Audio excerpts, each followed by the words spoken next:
Hello, my name is Brittany Cabell. I am a senior business marketing major. Hello, my name is Marilyn Feeney, and I am a senior marketing major. Hi, my name is Quentin Kershaw, and I'm a senior business management major. And our presentation is on Apple Technology Company. Our introduction. Company strategies, China's globalization policies impact, recommendations for strategic change, recommendation effects. Okay, this is just a little bit of information about Apple. Apple is the world's largest information technology company by revenue and the world's third largest mobile phone manufacturer after Samsung. And in August 2018, Apple became the first public U.S. company to be valued at over U.S. $1 trillion.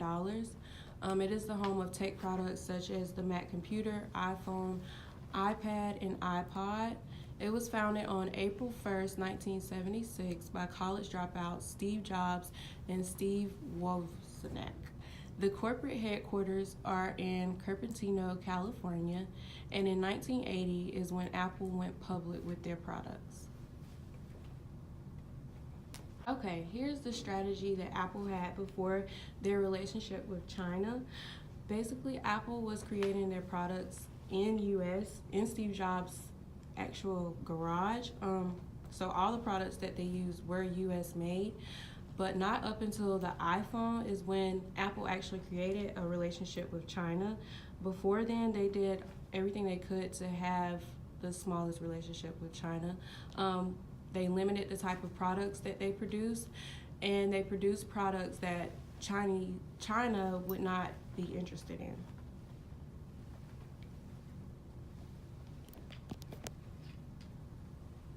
While the company may undergo China's globalization policies are a couple reasons. To start, the first reason would be the materials would be too expensive.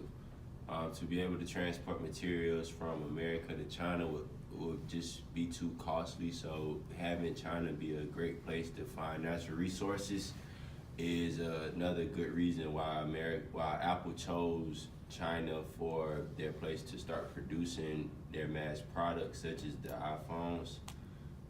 Another reason is because of the pay wage difference between the United States and China. It's a lot cheaper to pay a everyday worker in China to produce the iPhone product, much more than it would be in America. Same because just the cost of living in America is much more expensive than it would be in China. It can also cause competition between other countries because Apple is such a huge and profitable company that whichever country that they base their production out of would instantly grow in their economy, and it would make them prosper and do more things with their money and so forth.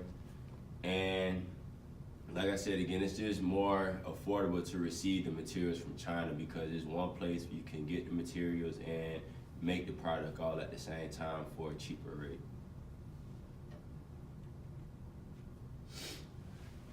And we did a lot of research, and at the end of our research, we decided that if China didn't work out with Apple any longer, then we figured that the country of Nigeria would be, a great place for them to do an alternative plan for a couple reasons. The first is because of the location of Nigeria. It's in a much closer place to the European and American market. It's almost 2,000 miles less compared to China and America, which is approximately 8,000 miles apart.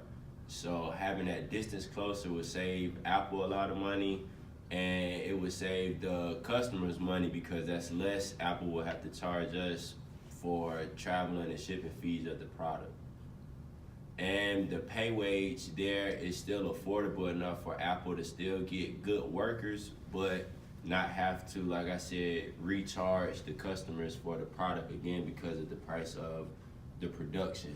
So I feel, and my group feels, that Nigeria will be a great alternative plan for Apple have China decide they don't want to do business anymore.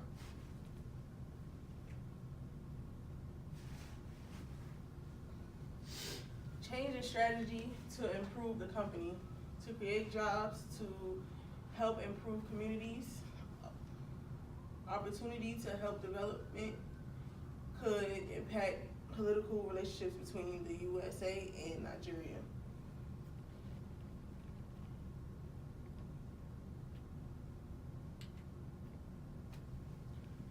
And in conclusion, after everything we've learned, you know, China is a very beneficial place for Apple, but we also know from what we've learned and studied that if Apple decides they, you know, want to try something different, then Nigeria would be a great place for them to go because, like I said, the location and the market, and Nigeria being a very great technologically based country, you know, I think them and Apple would make, you know, a great partnership and could produce a lot more great things for the technology world and all of the customers that are purchasing all of the products.